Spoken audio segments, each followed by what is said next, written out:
मित्रांनो, या व्हिडिओमध्ये आपण एक बहिर्वक्र आणि एक अंतर्वक्र आरसा घेणार आहोत आणि मग आपण एक वस्तू घेऊ आणि तिला वेगवेगळ्या ठिकाणी ठेवू आणि आपण शोधून काढू की तिच्या प्रतिमेचं काय होईल, तिची प्रतिमा कुठे असेल, प्रतिमेचं स्वरूप काय असेल. तर चला एका अंतर्वक्र आरशाने सुरुवात करूया आणि अशा वस्तूपासून सुरुवात करूया जी खूप दूर ठेवली आहे, खूप मागे किंवा या आरशाच्या वक्रता केंद्राच्या पलीकडे. येथे वस्तूची प्रतिमा कुठे तयार होणार आहे हे शोधण्यासाठी आपल्याला फक्त या वस्तूवरील एक बिंदू निवडायचा आहे. तर चला सर्वात वरचा बिंदू निवडूया. यामधून प्रकाशाचे काही किरण काढू जे आरशावर जाऊन आदळतात आणि परावर्तनानंतर त्यांचे काय होते ते पाहू. आपण पाहू शकतो हा बिंदू सर्व दिशांना प्रकाश किरण उत्सर्जित करत आहे, बाहेर टाकत आहे. आपण असे काही किरण निवडू जे आरशावर जाऊन आदळतील आणि त्यांचे काय होते ते पाहू. जर आपण कोणताही एक सामान्य किरण घेतला तर त्याचा मार्ग काढणे कठीण होते. उदाहरणार्थ, जर आपण एक सामान्य किरण घेतला जो आरशावर जाऊन आदळतो तर आपाती कोन काय आहे हे शोधणे आणि परावर्तन कोन काय आहे हे शोधून तो काढणे कठीण होऊन जाईल. पण जर आपण काही विशिष्ट किरण निवडले तर त्यांचा मार्ग काढणे सोपे होऊन जाईल. तर आपण इथे काढणार असलेल्या किरणांपैकी एक किरण तो आहे जो मुख्य अक्षाला समांतर जातो. आपण हा निवडला कारण आपल्याला आधीच माहिती आहे की या किरणाचं काय होतं. आरशावर आदळणारे सर्व समांतर किरण परावर्तनानंतर नाभीतून जातात. तर हा किरण परावर्तनानंतर नाभीतून जाणार आहे, बरोबर? तर हा झाला आपण निवडलेला पहिला किरण. आता दुसरा आपण नाभीतून काढू शकतो किंवा कदाचित आपण वक्रता केंद्रातूनही दुसरा किरण काढू शकतो. पण मला सहसा प्रकाशाचा दुसरा किरण काढायला आवडतो जो ध्रुवाच्या दिशेने जातो. तर चला एक किरण काढू जो इथून थेट ध्रुवाकडे जातो. मी तुम्हाला सांगतो मी असं का करतो. मला हे आवडतं कारण तुम्ही पहा, मुख्य अक्ष ध्रुवावरती स्तंभिका तयार करतो. कारण मुख्य अक्ष वक्रता केंद्रातून जातो आणि त्यामुळे आपण आपाती कोन सहज पाहू शकतो. आणि आपल्याला माहिती आहे ध्रुवातून जाणाऱ्या किरणांचे आपाती कोन आणि परावर्तित कोन समान असतात, बरोबर? आणि म्हणून परावर्तनानंतर प्रकाश किरण परावर्तन कोन समान ठेवून काहीसा असा जाईल. तर दोन आपाती किरण परावर्तनानंतर या बिंदूवरती छेदतात. खरं तर काय वाटतं, जर आपण अधिक आपाती किरण काढले तर ते कसं दिसेल? जर आपण अधिक आपाती किरण काढले तर आपल्याला काहीतरी असं मिळेल. ठीक आहे, चित्र भीतीदायक दिसतं, पण महत्वाचं हे आहे की सर्व किरण एका विशिष्ट बिंदूवरती केंद्रित होत आहेत. छेदन बिंदू, ते सर्व एकाच बिंदूत छेदतात आणि परिणामी आता जर आपण बरोबर या बिंदूवरती एक पडदा ठेवला ज्या बिंदूवरती ते सर्व केंद्रित होत आहेत तर आपल्याला एक सुस्पष्ट प्रतिमा दिसेल. या बिंदूची एक सुस्पष्ट प्रतिमा इथं दिसेल आणि ती आपल्याला फक्त याच बिंदूवरती मिळेल. जर आपण आपला पडदा वर खाली सरकवला तर लक्षात घ्या की ते किरण एकाच बिंदूत छेदत नाहीत आणि परिणामी आपल्याला एक अस्पष्ट प्रतिमा मिळेल. फक्त याच बिंदूवरती आपल्याला एक अतिशय सुस्पष्ट प्रतिमा मिळेल. तर प्रतिमा कुठे तयार झाली हे शोधण्यासाठी आपल्याला हे शोधावे लागेल की सर्व किरण कुठे छेदणार आहेत. पण ते सर्व किरण एकाच बिंदूत छेदतात, त्यामुळे आपल्याला खूप किरणांची गरज नाही. आपण फक्त प्रकाशाचे 2 किरण काढले तरी पुरेसे आहे आणि म्हणूनच आपण बाकीच्यांकडे दुर्लक्ष करणार आहोत आणि म्हणून आपण आता आरामात म्हणू शकतो की या बिंदूंची प्रतिमा इथल्या बिंदूवरती असेल. तर आपल्याला इथे एक प्रतिमा मिळेल. आणि त्याचप्रमाणे जर आपण या वस्तूवरील दुसरा बिंदू घेतला आणि असेच किरण काढले तर आपल्याला दिसेल की ते इथे कुठेतरी केंद्रित होतील आणि इथला दुसरा बिंदू इथे केंद्रित होईल. मुख्य अक्षावरील हा सर्वात खालचा बिंदू बरोबर इथल्या या बिंदूवर केंद्रित होईल. परिणामी आपण आता असं म्हणू शकतो की आपण आता ही प्रतिमा तयार करू शकतो. प्रतिमा काहीशी अशी दिसेल आणि पुन्हा जर आपण आपला पडदा आणला तर आपण ही प्रतिमा आपल्या पडद्यावरती मिळवू शकतो. याचा अर्थ लक्षात घ्या की आपल्याला सर्वात आधी प्रतिमा F आणि C च्या दरम्यान मिळत आहे. ती उलट आहे आणि ती वास्तव आहे कारण आपण तिला मिळवू शकतो.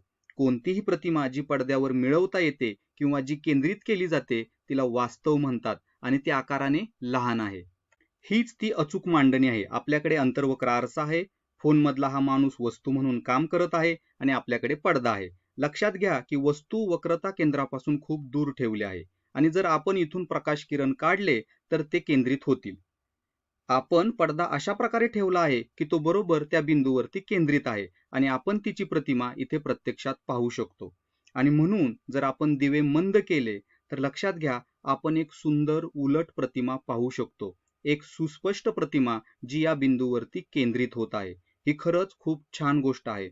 जर आपण इथे एक मोठा डोळा ठेवून थेट या किरणांकडे पाहिलं तर आपला मेंदू आपल्याला सांगेल की हे किरण या बिंदूतून निघत आहेत आणि परिणामी आपण ते प्रत्यक्षात आपल्या स्वतःच्या डोळ्यांनी किंवा कॅमेराने पाहू शकतो. आणि हे बघा, जर आपण थेट आरशात पाहिले तरीही आपण ती वास्तव उलट प्रतिमा पाहू शकतो आणि ती आकाराने लहान आहे.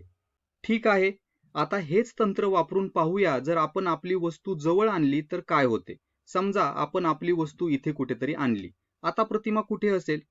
मी इच्छितो की तुम्ही व्हिडिओ थांबवा आणि स्वतः किरणाकृती काढण्याचा प्रयत्न करा. ठीक आहे, माझ्यासाठी हे ॲपवर करणे खूप सोपे आहे. सर्वात आधी लक्षात घ्या की समांतर किरण अगदी तसाच दिसणार आहे. मला फक्त इथला हा भाग कापून काढायचा आहे. पण त्या किरणाकडे पहा जो थेट ध्रुवावर केंद्रित होत आहे. हा किरण आता ध्रुवावरती मोठा कोन तयार करू लागतो. तर ध्रुवावरील आपाती कोन वाढला आहे, परिणामी परावर्तन कोनही वाढेल. तर परावर्तित किरण काहीसा असा जाईल, बरोबर? आणि परिणामी किरण आता या बिंदूत छेदत आहेत. याचा अर्थ सुस्पष्ट प्रतिमा मिळवण्यासाठी मला माझा पडदा आरशापासून दूर हलवावा लागेल आणि त्यामुळे माझी प्रतिमा परिणामी आता आपण म्हणू शकतो की ती सुद्धा आरशापासून दूर जात आहे. पण लक्षात घ्या, ती प्रतिमा आता मोठी होत आहे, कारण वरचा भाग इथं आहे आणि खालचा भाग इथे. आणि असं जर असेल तर प्रतिमा आता आपल्याला एवढी मोठी दिसेल. पुन्हा आपण येथे पाहू शकतो, जसे आपण वस्तूला आरशाच्या जवळ नेतो, लक्षात घ्या की आपल्याला पडदा मागे आरशापासून दूर हलवावा लागतो. आपण ते पाहू शकतो की प्रतिमा आता मोठी मोठी मोठी होत जात आहे. मला आशा आहे की तुम्ही हे पाहू शकत असाल. जर आपण हेच पुढे चालू ठेवले आणि समजा आपण आपली वस्तू बरोबर सी वर आणली, आता प्रतिमा सी वर तयार होईल. सी वर ते एकमेकांना भेटतील. इथल्या भागाचे सौंदर्य हे आहे की आपल्याला आढळेल की प्रतिमेची उंची वस्तूच्या उंची इतकीच आहे. हे बघा, वस्तू बरोबर सी वर आहे आणि लक्षात घ्या की पडदा तिच्या अगदी खाली आहे आणि पुन्हा आपण पाहू शकतो की दोघांचा आकार अगदी समान आहे. चला आता काय करूयात, वस्तूला आणखी जवळ आणूया. समजा आपण तिला F आणि C च्या दरम्यान इथं कुठंतरी ठेवले. तर आता जर आपण किरण आकृती काढली तर आपल्याला आढळेल की प्रकाशाचे सर्व किरण C च्या पलीकडे इथे कुठेतरी छेदतील. तर आपली प्रतिमा C च्या पलीकडे असेल आणि ती मोठी असेल, ती प्रचंड आकाराची असेल. पुन्हा मी तुम्हाला दाखवतो की आता वस्तू F आणि C च्या दरम्यान आहे आणि पडदा कुठेतरी लांब आहे, बरोबर? आणि पुन्हा जर आपण दिवे मंद केले तर हे बघा, त्या सुंदर विशाल उलट प्रतिमेकडे पहा. हे खूप सुंदर आहे नाही का? आपण वस्तू जितकी जवळ आणाल, प्रतिमा तितकी दूर जाईल आणि तितकी मोठी होईल. शेवटी आपण आपली वस्तू बरोबर मुख्य नाभीवरती आणू शकतो, बरोबर मुख्य नाभीवर. आणि आता आपल्याला दिसेल की परावर्तित दोन किरण एकमेकांना अगदी समांतर होतात आणि परिणामी ते एकमेकांना कधीच भेटणार नाहीत. याचा अर्थ आपल्याला कधीच प्रतिमा दिसणार नाही. काही लोक म्हणतात की आता प्रतिमा अनंत अंतरावरती तयार होते, खूप दूर. तर लक्षात घ्या, मुख्य नाभीवर कोणतीही प्रतिमा तयार होत नाही. पण आपल्याला इथेच थांबायची गरज नाही. आपण आणखी पुढे जाऊन या वस्तूला P आणि F च्या दरम्यान इथे कुठेतरी आणू शकतो.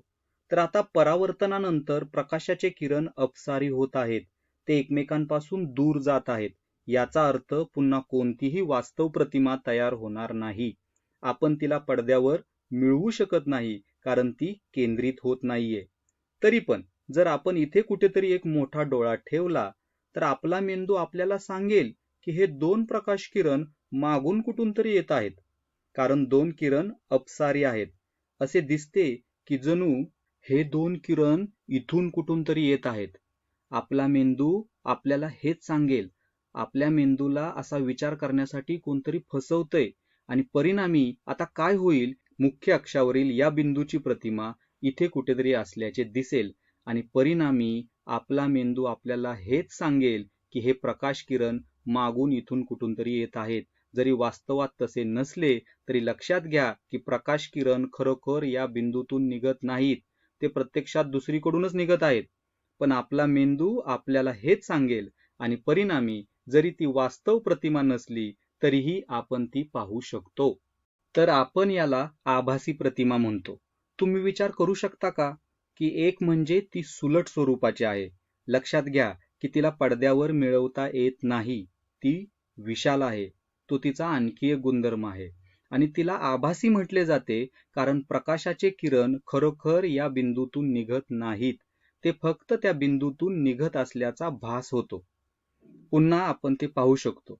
इथे लक्षात घ्या, आता मी वस्तूला आरशाच्या अगदी जवळ मुख्य नाभीच्या आत आणले आहे आणि इथे पडदा नाही. पडद्याची आता गरज नाही.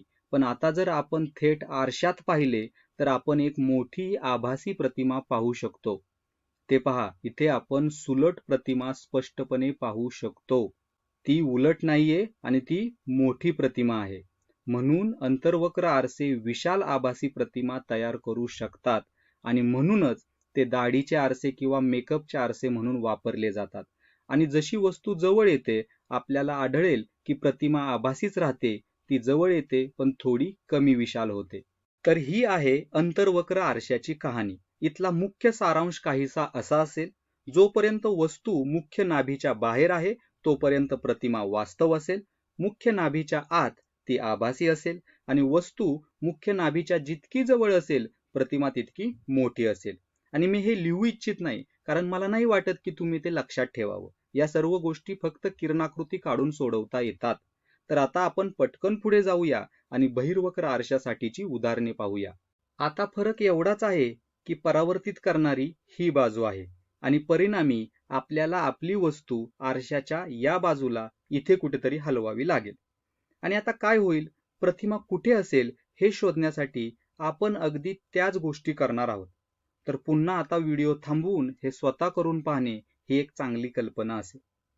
ठीक आहे, चला याच्या वरच्या भागातून प्रकाशाचा एक किरण काढू जो मुख्य अक्षाला समांतर जाऊन आरशावरती आदळेल. आणि आपल्याला माहिती आहे की आता पुढे काय होणार आहे. हा किरण असा नाभीतून जाणार नाही. तो आरशाच्या आत जात नाही, पण तो नाभीतून निघत असल्याचा भास होतो. तर तो वरच्या दिशेने जाईल आणि तो नाभीतून सुरू असल्याचा भास होईल. आणि मग प्रकाशाचा आणखीन एक किरण आपण तो थेट ध्रुवावरती टाकूया. तर इथे मी प्रकाशाचा किरण काढतोय, तो ध्रुवावरती जातोय. तर हा आपाती कोन आहे, तर परावर्तन कोन अगदी समान असेल. तर आपल्याला असे आढळते की परावर्तनानंतर दोन किरण एकमेकांपासून दूर जात आहेत, अपसारी होत आहेत. याचा अर्थ कोणतीही वास्तव प्रतिमा मिळणार नाही. पण जर आपण आपला मोठा डोळा इथे ठेवला, मी आता तो ठेवणार नाही पण तुम्ही त्या मोठ्या डोळ्याची कल्पना करू शकता, तर मेंदू आपल्याला सांगेल की हे दोन किरण मागून कुठून तरी येत आहेत. ते इथून कुठून तरी येत असल्याचा भास होतो आणि परिणामी आपल्याला याची प्रतिमा इथं दिसेल.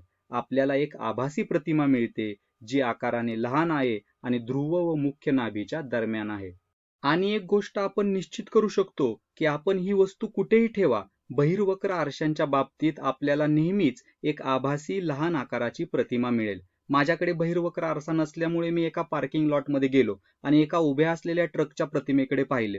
या उभ्या असलेल्या ट्रकच्या प्रतिमेकडे काळजीपूर्वक पहा आणि तुम्ही पाहू शकता की या ट्रकची प्रतिमा आकाराने लहान आहे आणि खरं तर बहिर्वक्र आरशामधील प्रतिमा लहान असल्यामुळे तुम्ही या आरशात अधिक पाहू शकता आणि म्हणूनच हे आरसे सहसा पार्किंग लॉटमध्ये कोपऱ्यापलीकडे पाहण्यासाठी वापरले जातात. तर या व्हिडिओचा सर्वात महत्त्वाचा अंतिम सारांश हा आहे की यापैकी कोणतीही स्थिती कधीही लक्षात ठेवू नका. जर आपल्याला कधीही यापैकी कशावरही प्रश्न विचारला गेला तर आपल्याला फक्त किरणाकृती काढायच्या आहेत आणि त्यावरून आपण प्रतिमांचे सर्व गुणधर्म शोधू शकतो. तर मित्रांनो, इथेच थांबूयात. धन्यवाद.